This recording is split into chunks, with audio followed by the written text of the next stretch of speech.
सब जानते हैं, यही तो समस्या है, मुझे जानते ज्यादा लोग हैं।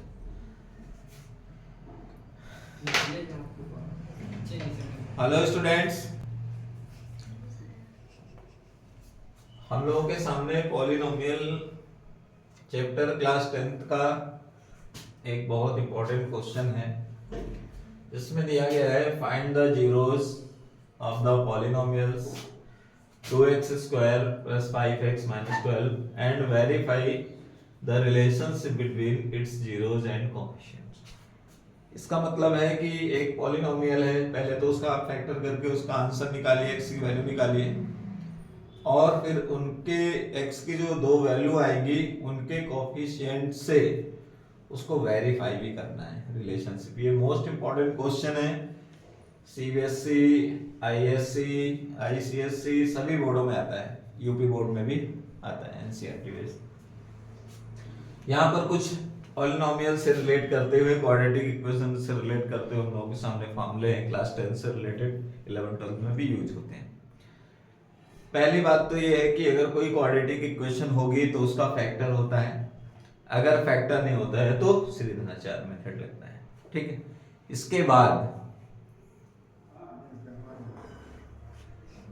अब अगर कोई क्वाड्रेटिक इक्वेशन है जिसे वेरीफाई करने के लिए बोलता है, तो वेरीफाई में हमेशा ध्यान रखिएगा कि उसके रूट्स जो होते हैं उसके कोफिशिएंट्स के इक्वल शो करना होता है। जैसे सम ऑफ रूट्स, तो अल्फा और बीटा उसके रूट्स हैं, आंसर है उस क्वाड्रेटिक के, और उसको इक्वल दिखाना होता है उसके coefficient. Product of roots alpha into beta, उसके कोफिशिएंट इक्वल बताना है। यही है रिलेशनशिप। जब भी कहेगा find the relationship between alpha and beta या क्वाड्रेटिक इक्वेशन, तो वो उसके रूट्स को उसके कोफिशिएंट से करना है, ये फॉर्मूला लगना है और फैक्टर के साथ। तो चलिए देखते हैं सॉल्यूशन। तो सॉल्यूशन में हम लोग पहला काम करेंगे फैक्टर का। फैक्टर जो आप सब लोगों के लिए हमेशा एक मुसीबत का काम करता है, अक्सर प्रॉब्लम होती है, फैक्टर ही नहीं कर पाते हैं, सबसे बड़ी समस्या है ना। देखिए फैक्टर में हमेशा देखिए कि एक्स स्क्वायर के बगल में क्या कोई कोफिशिएंट है, अगर है तो उसको बाद वाले में मल्टीप्लाई 2 × 12। अब 24 का ऐसा फैक्टर करिए कि इसका मिडिल टर्म या तो सब्ट्रैक्ट करने पर आ जाए या ऐड करने पर आए। तो 24 के कई फैक्टर्स हैं, ठीक है, जैसे 8 × 3, 12 × 2। तो अब 12 × 2 फैक्टर काम नहीं कर रहा है, 8 × 3 काम कर रहा है। 8 × 3 क्यों? क्योंकि 8 - 3 5 होता है, तो इसके लिए फैक्टर हुआ 8 - 3, याद रहेगा। तो इसको हम लोगों ने मल्टीप्लाई जब करके देखा तो इसका फैक्टर हुआ 2x²। ये सब काम यहाँ नहीं करना है। 5 का हुआ 8 - 3 -12 = 0। अब क्या कर रहे हैं, 2x², 8x - 3x - 12 = 0। 2 का सेट प्रिपेयर करते हैं। अब इससे 2x कॉमन किया गया, x + 4, इससे -3 कॉमन किया गया, x + 4 = 0।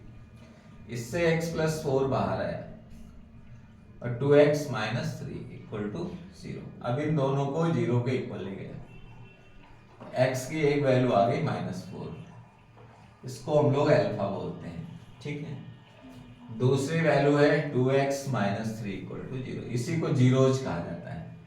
2x = 3/3, x = 3/2, एक आ गया, ये बीटा हो गया, ठीक है। तो यहां से पता चला कि अल्फा की जो वैल्यू कन्वर्ट हो रही है -4 है और बीटा की वैल्यू जो है 3/2 है, ठीक है। इसी को हम लोग जीरोज कहते हैं। क्या कहते हैं? जीरोज, ठीक है।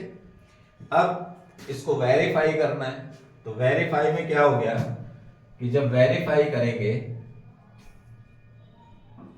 तो इसमें वही फॉर्मूला लगाएंगे, sum of roots alpha plus beta, तो -b/a होता है।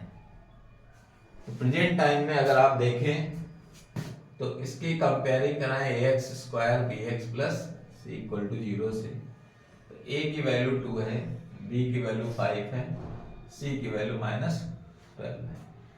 तो यहाँ पर रख दें, तो यहाँ आ गया -5/2।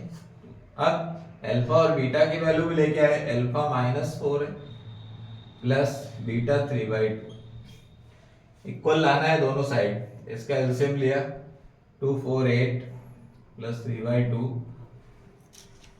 तो ये हो गया -5/2 इक्वल टू -, ये आपस में कैसे है, इक्वल है, यानी इनके रूट्स और इनके कोएफिशिएंट आपस में कैसे हैं, इक्वल है। क्लियर है? इसके बाद नंबर 2 मोस्ट इंपॉर्टेंट क्वेश्चन है, लॉन्ग क्वेश्चन है, product of roots alpha into beta. Second formula लगाएंगे C/A। अब इनका मल्टीप्लाई करते हैं, -4 × 3/2 C/A, C आपका है -12, A कितना है 2, तो ये हो गया -6, तो यहां पर भी 2 से कैंसिल करिए तो -6 इक्वल आ गया। तो ये वेरीफाई भी हो गया, फैक्टराइज भी हो गया, कैलकुलेटिव भी हो गया, और ये मोस्ट इंपॉर्टेंट क्वेश्चन है